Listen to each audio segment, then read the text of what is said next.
Short form लिखा, आपका mark गया। फाउंडेशन स्टूडेंट्स, कैसे हो आप सब? आपको और हम सबको पता है कि अब सीए फाउंडेशन की एग्जाम को बहुत कम समय बाकी रह गया है और आज का हमारा टॉपिक ये है कि आप वो कम समय में कौन से गलतियों को आप सुधार सकते हो। जी हाँ, आपको ऐसे कहीं यूट्यूब पे वीडियो मिल जाएंगे, आपको बताएंगे कि लास्ट 15 डेज में आपको क्या करना है, कैसे प्रिपेयर करना है, कैसे रिवीजन करना है। लेकिन आपने कितने भी अच्छी तरीके से रिवीजन किया होगा, कितने भी अच्छी तरीके से आपने पढ़ा होगा, लेकिन आप ये छोटी छोटी गलती करते जाओगे एग्जाम में तो आपको आराम से फेलियर मिल सकती है। जी हाँ दोस्तों, आप फेल ही होते रहोगे, लेकिन आपके साथ पढ़ाई के साथ साथ रिवीजन के साथ साथ आपको ये गलतियां भी सुधारनी होगी। तो आज का हमारा स्पेशल इन्हीं पे टॉपिक है कि आपको कैसे इन गलतियों को आप सुधार सकते हो और आप एग्जाम में अच्छे मार्क ला सकते हो। तो चलिए, आपको क्या करना है, टाइम को वेस्ट ना करते हुए लेकिन इन्वेस्ट करते हुए स्टार्ट करते हैं। देखिए दोस्तों, पहला है शॉर्ट फॉर्म। आप एग्जाम में इतनी जल्दी जल्दी पेपर लिखते हो, इतनी जल्दी जल्दी आंसर लिखते हो, फिर आप क्या करते हो, आप शॉर्ट फॉर्म लिखना शुरू कर देते हो। आप जैसे जैसे शॉर्ट फॉर्म लिखते हो ऐसे ऐसे इंस्टीट्यूट आपका मार्क काटती है और इंस्टीट्यूट को यही चाहिए, आपको मार्क काटना ही है। इसलिए आपको यह भूल नहीं करनी है, आपको यह मिस्टेक नहीं करनी है। आपको शॉर्ट फॉर्म नहीं, पूरा फॉर्म लिखना, पूरा आंसर में पूरा लिखना है। जैसे दूसरा है सेक्शन। अब आप क्या करते हो, आप सेक्शन ए कर रहे हो, आप सेक्शन ए के सारे आंसर लिख रहे हो, लेकिन आपने हेडिंग लग दिया सेक्शन बी। अब क्या होगा, इंस्टीट्यूट पेपर चेक ही नहीं करेगा, आपका पूरा सेक्शन ऐसे रोंग करके आगे बढ़ जाएगा। तो आपका पूरा सेक्शन खत्म, आपका पूरा सेक्शन कैंसिल हो जाएगा, क्योंकि आपने अच्छी तरीके से हेडिंग ही नहीं लिखा।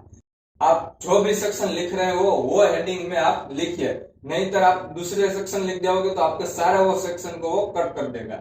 अब तीसरा है वर्किंग नोट। अब आप अकाउंट्स में, सम में आप वर्किंग नोट नहीं डालते, आप क्या करते हो, पीछे रफ वर्क में वर्किंग नोट कर लेते हो। नहीं, आपको आंसर पेज में ही वर्किंग नोट करना है, ताकि इंस्टीट्यूट को लगे कि उसने प्रॉपर तरीके से वो सम कैलकुलेट किया है और फिर उसका आंसर आया है। ऐसे ही आप वर्किंग नोट के बिना आप आंसर लाओगे तो वो डाउट करेगा कि कैसा आया है। तो आपको क्या करना है, पूरा वर्किंग नोट ऐसे हेडिंग मार के दिखाना है इंस्टीट्यूट को, ताकि उसको भी पता चले कि उसने प्रॉपर तरीके से वो आंसर लिखा है। तो आपको वर्किंग नोट भी आंसर में इंक्लूड करना है। अब नेक्स्ट आता है स्पेलिंग एरर। बार बार स्टूडेंट एक ही गलती बार बार करते हैं, spelling error spelling error spelling error.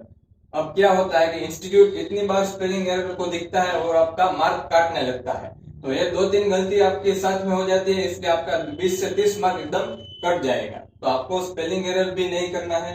अब ब्लू पेन, कई बार स्टूडेंट ब्लू पेन से पूरा पेपर लिख देते हैं, इसलिए आपको 0 मार्क वो प्रोवाइड करता है। इंस्टीट्यूट ने साफ साफ कहा है कि आपको ब्लैक पेन से यूज करना है, ब्लैक पेन से लिखना है, इसलिए आपको एग्जाम में भी आपको ब्लू पेन नहीं लेना है, आपको सिर्फ ब्लैक पेन ही लिखना है। अब आता है नरेशन। आप नरेशन नहीं लिखते, इसलिए आपका 50% मार्क्स कैंसिल। आपको नरेशन काफी इंपॉर्टेंट है और ये लिखना ही है, तो आपको नरेशन भी लिखना है। अब नेक्स्ट आता है डेबिट क्रेडिट। अब हम फॉर्मेट करते हैं, अच्छे तरीके से फॉर्मेट करते हैं, उस पर हेडिंग ही नहीं मारते कि ये डेबिट साइड है ये क्रेडिट साइड है। इसलिए क्या होता है, इंस्टीट्यूट को भी नहीं पता चलता कि ये डेबिट है या क्रेडिट है, इसलिए वो मार्क काट देता। अब नेक्स्ट आता है हम ट्रू ऐसे ट्रू और फॉल्स लिख देते हैं कि this statement is true, this statement is false. आप विथ रीजन के साथ लिखिए, आपको जो भी आंसर आना है, आपको ट्रू आंसर आया है तो विथ रीजन इंस्टीट्यूट को समझाइए कि यह रीजन था इसलिए मैंने ट्रू लिखा, यह रीजन था इसलिए मैंने फॉल्स लिखा। तो विथ रीजन के साथ ट्रू और फॉल्स लिखिए। अब आता है मेन पॉइंट्स। मेन पॉइंट्स में आपको क्या करना है, आपको अंडरलाइन करनी है। इसलिए आपका क्या बेनिफिट होगा, जो भी मेन पॉइंट्स होगा या कोई सेक्शन इंपॉर्टेंट सेक्शन होगी उसमें आपने अंडरलाइन की होगी तो इंस्टीट्यूट का सीधा ध्यान वहां पे ही जाएगा, उसका फोकस सीधा वहां पे ही जाएगा। इसलिए क्या होगा, आपकी मार्क्स बढ़ने के चांस बहुत हाई हो जाते हैं। तो आपको यह गलती भी नहीं करनी है, आपको अंडरलाइन मेन पॉइंट्स में करनी है। तो ये सारी छोटी छोटी गलतियां आप सुधार लोगे तो आप आराम से पास हो जाओगे। तो दोस्तों, आपको कैसा लगा ये वीडियो? अच्छा लगे तो लाइक करें और सब्सक्राइब करें। Thank you.